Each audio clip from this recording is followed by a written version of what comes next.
Chapter 5 of 2 Samuel ends with these words, "And David did so,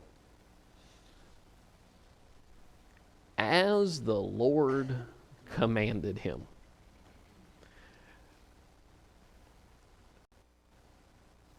Samuel's writing here focuses on some distinctions in David's life. There's the distinction of him in his actions as the commander and the leader of the army, following the Lord. When he's in danger, when the nation is beset against enemies, when the Philistines come up against him, he's going to the Lord to find out what to do, and he's doing exactly what the Lord says. And yet, in his personal life, specifically his life with his wives and his children, he's not always doing what the Lord said. And so, like most of us, David falls into the category of imperfect. I don't know, there may be somebody in here who is perfect, but I think that most of us at least fall into the imperfect category. We don't always make the right choice. We don't always do the right thing. And David is one of those. He's a righteous man. He does what is right, and he strives to do what is right most of the time, but he doesn't always do it perfectly. Most of the time, as he is, at least in this stage of time, as he's making decisions for others, as he's making decisions for the nation, as he's making decisions for his army and those he's leading, he's very focused, very attentive on do what God says. But as we go through life, sometimes we find situations where we're in such a hurry to do what we see as a good thing, because we see the end result of doing it would be a good thing, that we look at the end and we don't necessarily consider the right path for getting there. And a lot of people do that. Matter of fact, people have made a whole philosophical idea behind that idea, that the ends justify what? The means. So long as the end result is good, it doesn't matter how you get there. That's really not what the Bible teaches. Matter of fact, what the Bible teaches very much is the reverse of that. That the means will create the end. And a lot of times the people who say the end justify the means really mean what I want to do is this, and what I think it will lead to is that. And I think that's good, therefore I can do what I want to do. But what the Bible says is you need to do what's right and let God worry about how it turns out. Let God worry about whether or not that ends up in something that you like or don't like. Because after all, if we think about the ends justifying the means, we could think of, you know what, it's good not to be in prison. Just generally speaking, that's a good thing. It's good not to be put in jail in a country where they kill people who they put in jail. That's a good thing. I think we can probably all fall under the category of that's a good thing. But what if the only way we can stay out of prison is lying? What if the only way we can stay out of prison is lying about whether or not we believe in Jesus? Now, do the ends justify the means? No, they don't. If a person comes to, let's say, the apostles and says, we command you not to teach anymore in the name of this man Jesus. The apostles might have considered, you know what, they put us in prison last night. They can put us right back there. Maybe we ought to just do what they say. Or at least tell them we'll do what they say. Because after all, we can tell them that we'll do what they say and then turn around and do whatever we want to once they let us go. The ends justify the means. But that's not what Peter does, is it? Peter responds to the individuals who say, don't speak anymore in the name of Jesus, and he tells those individuals, those Jewish counselors, we cannot but speak the things that we have seen and heard. Sorry, but we're not going to change the message. We're not going to change the message for you, and we're not going to change the message to stay out of prison. We're not going to change the message if you threaten to kill us. As a matter of fact, Jesus said, they hated me, and because they hated me, they'll hate you too. And because they did these things against me, they'll do them to you too. Now, what's he telling you is going to be the end? Something we all generally consider negative. So if Jesus is saying the end of being my disciple is something we would all consider negative, well, then the ends justify the means, we ought to do something else, right? And the answer is still no. Because that's not really the end, is it? And here's where the whole philosophy gets derailed. Because the end justify the means is usually stated by people who are looking only at the ends in this life and not the eternal end of their decisions. Do the ends justify the means? No. But do all of the things we do lead up to what our end really will be? Yes, they do. Because God says we will be judged by the things that we do. So what we do before the end will determine the end. So we've said all of that to say, sometimes righteous people see the end as something that's a good thing. They see something they want in this physical life and they go after it, and they don't slow down enough to think about the means. And they make poor choices. So verse 25 of chapter 5 says, and David did so as the Lord commanded him, and he drove back the Philistines from Geba as far as Gezer. Again, David gathered all the choice men of Israel, 30,000. And David arose and went with all the people who were with him from Baal Judah to bring up from there the ark of God, whose name is called by the name the Lord of hosts, who dwells between the cherubim. Okay? So David gathers together 30 of the choice men in Israel, 30 of the best soldiers he's got. And he goes to Kirjath-jearim to get the ark. Why is he going there? I thought the tabernacle was in Shiloh. Okay. Back during the days of Saul, when Saul was, back during the days of Eli. Let me correct myself. Back during the days of Eli, who was the judge, Eli's sons were what? Evil, men of ill repute, men doing wrong things in extraordinarily wrong ways in the face of God. And so Israel is facing their enemies, and they determine that if they carry the Ark of the Covenant out in front of them, when they go to battle the Philistines, then they'll win. Because if you carry the box and God's in the box, then you win because God's with you, right? That was their mindset. So they carried the box. They took the box with them to battle, and God says that's not going to happen. Eli's sons will go with them to battle. They'll go with the ark. And of Eli's sons and the ark, which ones come back?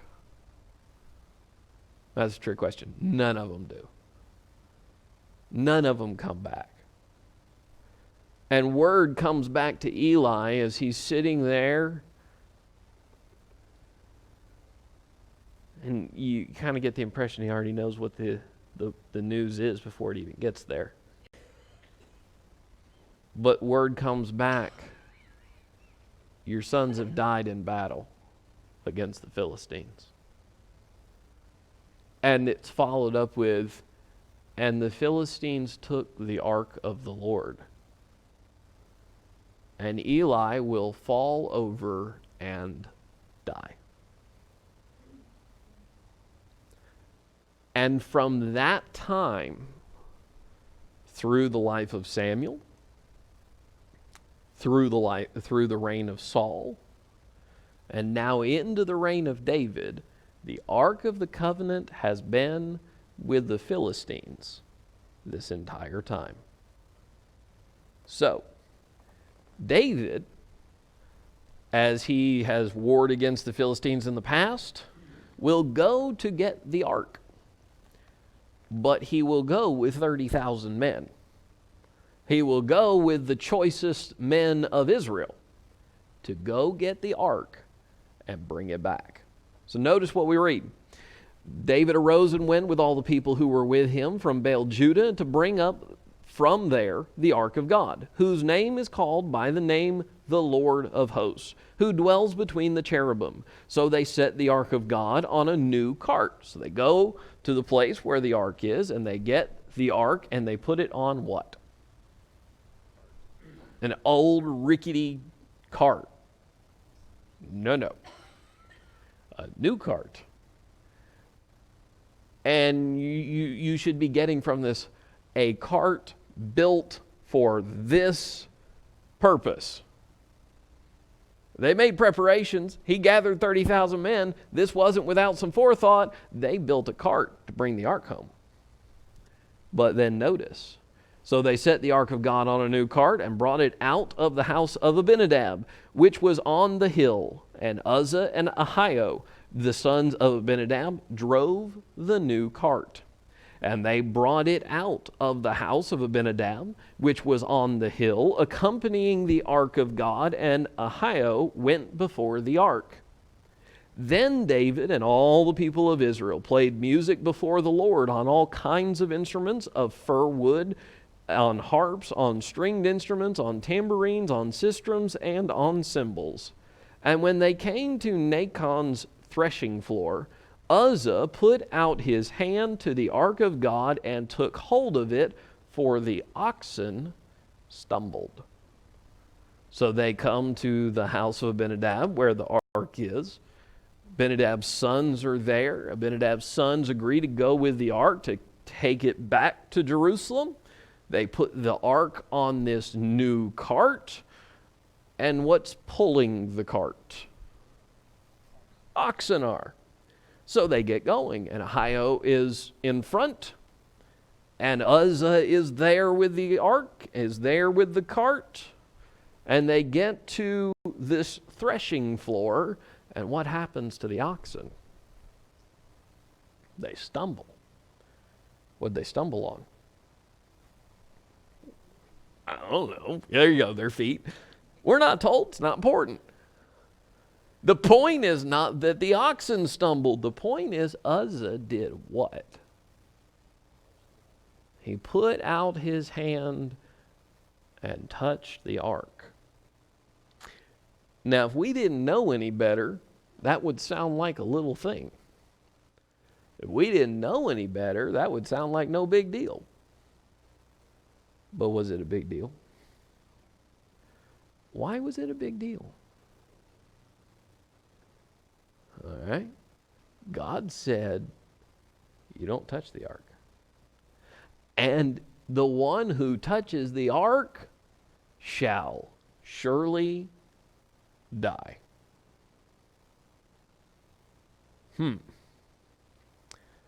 Well, Uzzah touches the ark. I wonder what happens. That's kind of what I was afraid of. Verse 7, then the anger of the Lord was aroused against Uzzah. Now you would think that with all this rejoicing and all this praising of the Lord and all this, that maybe he'd be in a better mood. I don't think that's the way the Lord works. Because while all of those things were fine and dandy, he's still got a law, doesn't he? And his law said, you don't touch the ark. And if you touch the ark, you shall surely die. So the anger of the Lord was aroused against Uzzah, and God struck him there for his error. By the way, that word error doesn't mean mistake. You look at this situation, you've got the ark on a cart, you've got oxen pulling the cart, you've got Uzzah standing there beside it, walking with it, taking care of it. You've got Ahio leading the oxen, is by all indication what he's doing up front. But the word here doesn't say mistake. The word here means irreverence.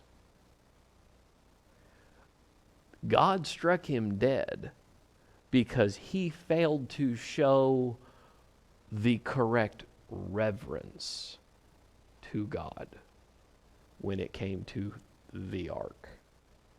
And that's a point we need to not miss. There's something about the attitude and the action that is involved in obeying God. Is it any coincidence that Jesus says in John chapter 4, verse 24, that those who worship God, because God's a spirit, must worship him in spirit, which means heart or attitude, and truth, which involves action? God says it's not enough that you just do the right thing. If your heart's not right, the right thing is wrong. It's not enough if your heart is right and you do the wrong thing, the right heart with the wrong actions, also wrong. You have to have both. So here's Uzzah, and he's walking with the oxen, and the Lord strikes him dead because of his irreverence, his error. And he died there by the ark of God. He didn't, come down with something and die a year later. He died right there and right then. You might imagine all the people. This is no small company. How many people went with David? 30,000. Here's 30,000 people. They're all, by the way, most likely following along behind. They're seeing this happen. They're walking. They're going with the ark, maybe in front, maybe in behind. But I'm gonna imagine they're behind, because you think about the days of old. You think about the days of Moses. What always went in front? The ark. So they come to this threshing floor, and they see the threshing floor, and they see the ark, and they see him reach out his hand, and they see him die. You think the music stopped? You think the singing stopped? You think the rejoicing stopped? Oh, yeah. As a matter of fact, we read, and David became angry because of God's outbreak against Uzzah, and he called the name of the place Perez Uzzah to this day. What does Perez mean? Breach or outburst. He called the place Outburst Against Uzzah, to remind everyone what happened there. He does this because of his anger with what God has done. David, also we read verse 9, was afraid of the Lord that day. It's kind of interesting that Solomon, the son of David, would write, just right there at the beginning of the book of Proverbs, the fear of the Lord is the beginning of knowledge, but fools despise wisdom and instruction. And this day, I understand that a lot of times we emphasize that fear involves reverence, it involves respect, it involves understanding who God is and what kind of respect he deserves, but it also involves just a little bit of what the word actually says. Fear. And this day is the day David becomes afraid of the Lord.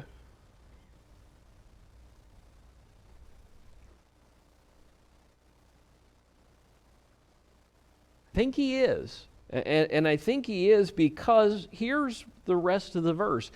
How can the ark of the Lord come to me? See, David's afraid of the Lord, and he's questioning now how he can bring the ark to Jerusalem. This is a fear that says, God, if you're going to do this to Uzzah, then I can't bring the ark to me. It's got to stay here. If you're going to do this to a man who all he was trying to do was stop the ark from falling over, then how am I supposed to bring it back? And he's afraid of the Lord. He's afraid of what the Lord will do. But you remember that proverb? The fear of the Lord is the beginning of knowledge, but fools despise wisdom and instruction. Had David become afraid of the Lord and then determined, well, there's just no way to do it, he'd have been stuck. The ark would have been stuck. As a matter of fact, for a time it was. Notice what happens. So David would not move the ark of the Lord with him into the city of David, but David took it aside into the house of Obed-Edom the Gittite. The ark of the Lord remained in the house of Obed-Edom the Gittite 3 months. And the Lord blessed Obed-Edom and all his household. So David says, well, we're not bringing this to the city of David. We're not bringing this to Jerusalem because of what the Lord might do. So they turn it aside and they put it in the house of Obed-Edom. And for 3 months, his house is blessed. David's afraid of the Lord, so he's not bringing it to Jerusalem, but he puts it in this guy's house, and this guy sees 3 months of blessings. Well, that's got David interested. Now it was told King David, saying, the Lord has blessed the house of Obed-Edom and all that belongs to him because of the ark of God. So David went and brought up the ark of God from the house of Obed-Edom to the city of David with gladness. It seems like there ought to be just a little bit more to that story, don't you think? Well, there is. It just happens to be over in Chronicles. So turn over to 1 Chronicles chapter 15.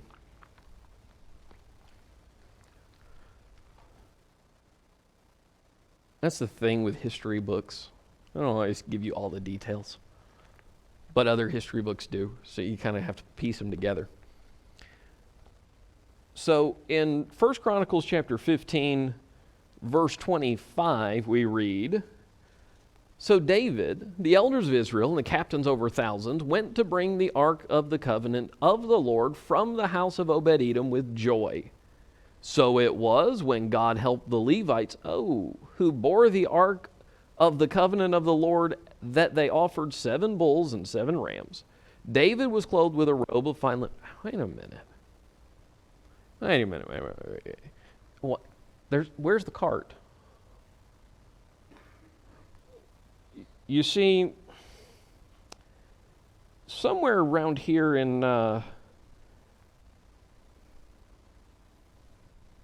verse 13 of 1 Chronicles chapter 15, we read, for because you did not do it the first time, the Lord our God broke out against us because we did not consult him about the proper order. So the priests and the Levites sanctified themselves to bring up the ark of the Lord God of Israel. And the children of the Levites bore the ark of God on their shoulders by its poles, as Moses commanded, according to the word of the Lord.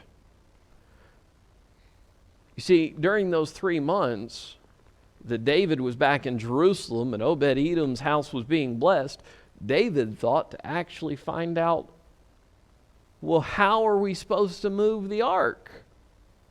And he found out that Moses had commanded, you move the ark by the priests carrying it on poles that went through the rings that were on either side of the ark, and they carried it not on a cart, but where?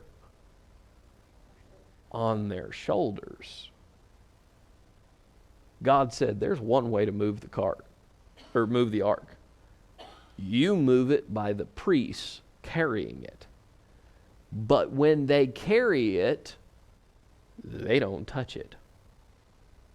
So they carried it on poles, so they could put the poles through the rings and never, ever touch the ark. So now we go back to 2 Samuel chapter 6. And when it was, verse 13, when those bearing the ark of the Lord had gone 6 paces, so they pick up the ark, they put it on their shoulders, they walk 6 paces, that he sacrificed oxen and fatted sheep. David says, all right, you pick it up and you start walking. And you go 6 paces, we'll make sure none of you die, and then we'll offer sacrifices. Okay? That's basically what happens. So David and all the house, or verse 14, then David danced. By the way, that means whirled about, jumped, shouted. David danced before the Lord with all his might, and David was wearing a linen ephod. What? Who else was commanded to wear a linen ephod? The priests were. This isn't the garment of a king. This is the garment of a priest. That's going to come into play here in a minute. So David's dressed like the priests, plainly, by the way, a plain white linen ephod, not like a king. And he's here and he's whirling about or dancing, as the term is used, and with all his might, and was wearing a linen ephod. So David and all the house of Israel brought up the ark of the Lord with shouting and with the sound of the trumpet. Now as the ark of the Lord came into the city of David, Michal, Saul's daughter, looked through a window and saw King David leaping and whirling before the Lord, and she despised him in her heart. We mentioned last week, or maybe it was a Sunday or Wednesday, I don't remember, that one of the conditions that David had of allowing Abner into his presence was, you don't get to show up in my presence unless you bring Michal, Saul's daughter, my wife, with you. And so she'll be returned to David. She'll be brought back to David. She'll be there with David in David's house. She looks out through the window of his house. By the way, who built the house? You remember? Yes, Hiram's servants who brought wood from Tyre, a place known for its trees and its wood. They bring the trees, they bring the men, and they build David's house as a gift from Hiram to David. So here's Michal, she's in David's house, she looks out the window, and here's David, and he's jumping about and whirling about and acting very kingly. Very, very kingly. No. She looks out, and you kind of almost imagine what goes through her mind. My father would never be seen doing such a thing. Now, I don't know if that's what went through her mind, but I'm thinking that had something to do with it. Because there's only ever been one king in Israel, and he didn't act like this. And this is not how a king acts. But this is what she sees David doing. And notice what happens. So they brought the ark of the Lord and set it in its place in the midst of the tabernacle that David had erected for it. Did he build it a house? Nope. He put it in a tabernacle exactly like it had always been. Okay? In a tent that David had erected for it. Then David offered burnt offerings and peace offerings before the Lord. By the way, when it says David did it, did David offer the sacrifices personally? Shake your head this way. No, he didn't. David knew better. Do we have an example of a king anywhere in the Old Testament who tried to offer sacrifices personally? Saul did. and someone else does a little later on, what happens to that individual when he goes into the tabernacle and actually tries to offer incense? He turns into what? A leper for the rest of his life. And God had also said, by the way, that the Levites of the house of Aaron, the priests, are the only ones who will offer my burnt offerings. So it's important to recognize that, because what you don't see here, you don't read, oh, look, David's ignoring God's commands again. No, David is causing these offerings to be offered. In the same way that Jesus says, when you bring your offering, he's not saying that you're actually going to get up there and offer it yourself. You're going to bring it to who? The priest, and they're going to offer it. David brings the peace offering, and he brings the other offerings, the peace offerings and the burnt offerings, and he brings them, and they are offered, but he doesn't do the offering. This is a figure of speech where the one who's spoken of as doing it is doing it through someone else, but he's the one causing it to be done. Okay? So David brings these offerings. They are offered before the Lord in accordance with God's commands. When David had finished offering burnt offerings and peace offerings, he blessed the people in the name of the Lord of hosts.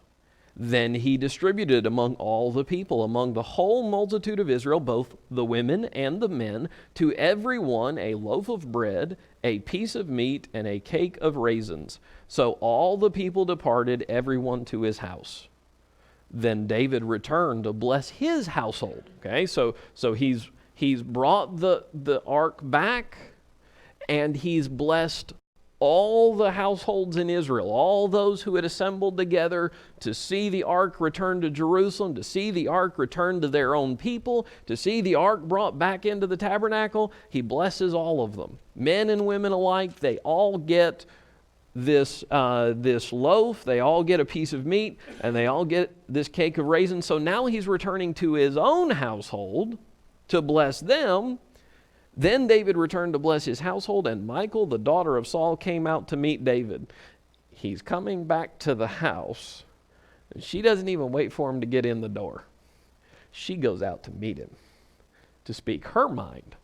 And so she goes out to meet him and said, "How glorious was the King of Israel today."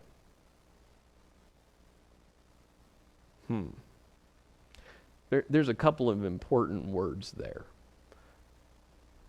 The sarcasm with which the word glorious is used, but the emphasis on you're the king. Okay?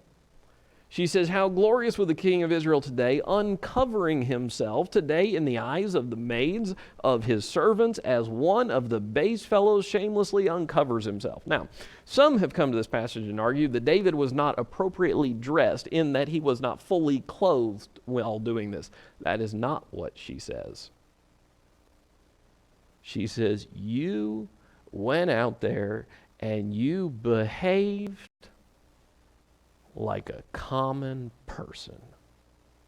And you dressed not like a king, but just no better than a base fellow. A common person. You didn't act like a king.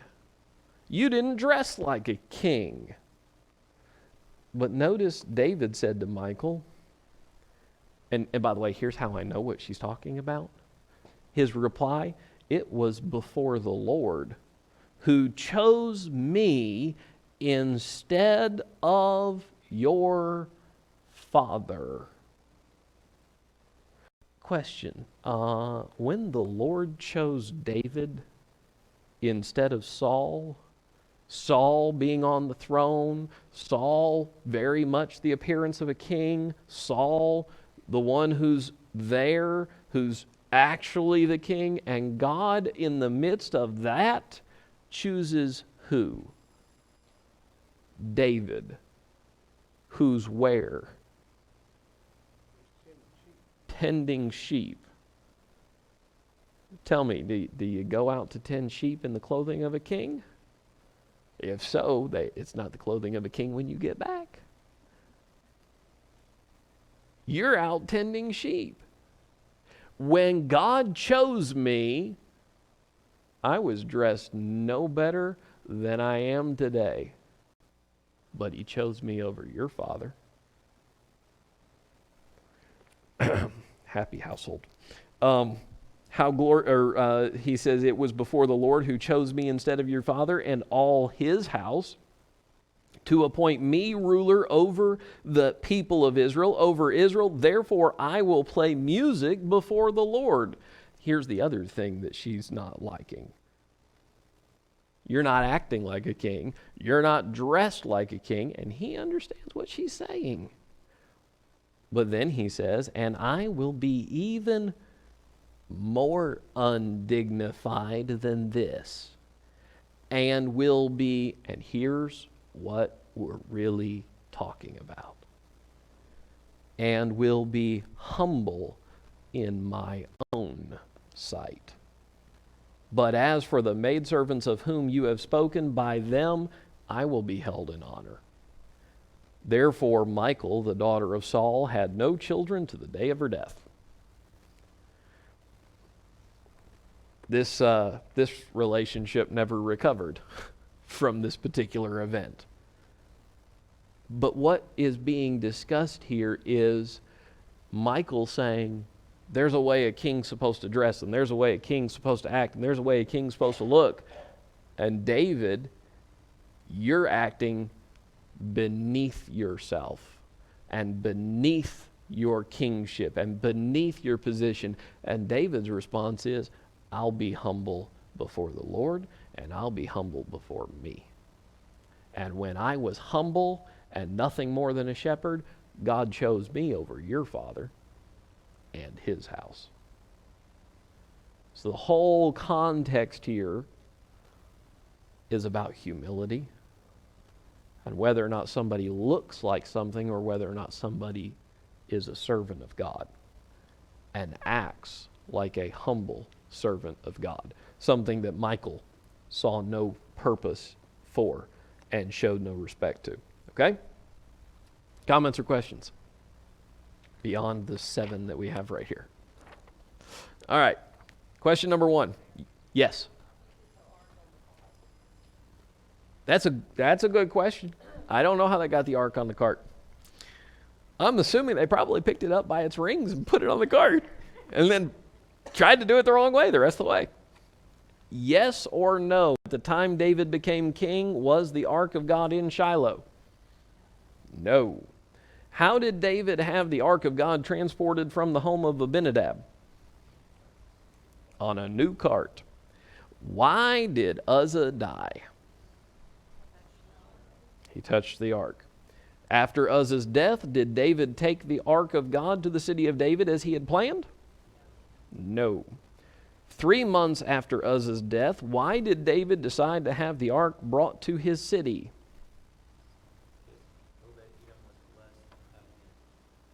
Okay, so because Obed-Edom was receiving blessings as a result of it being in his home, and how did he do it?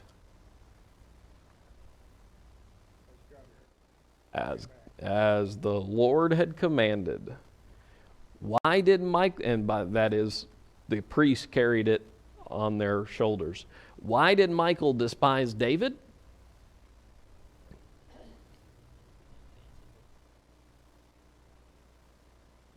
Okay, because he was and leaping and dancing and playing music and not dressed like a king. Okay? I think she may have had a little bit of A little bit of jealousy probably going on there too. How many children did she have? None. How did David celebrate the arrival of the ark in his city?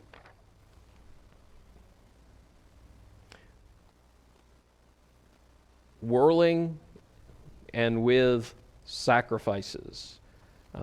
Leaping and whirling and with sacrifices. Burnt offerings and peace offerings. Okay? That's chapter 6.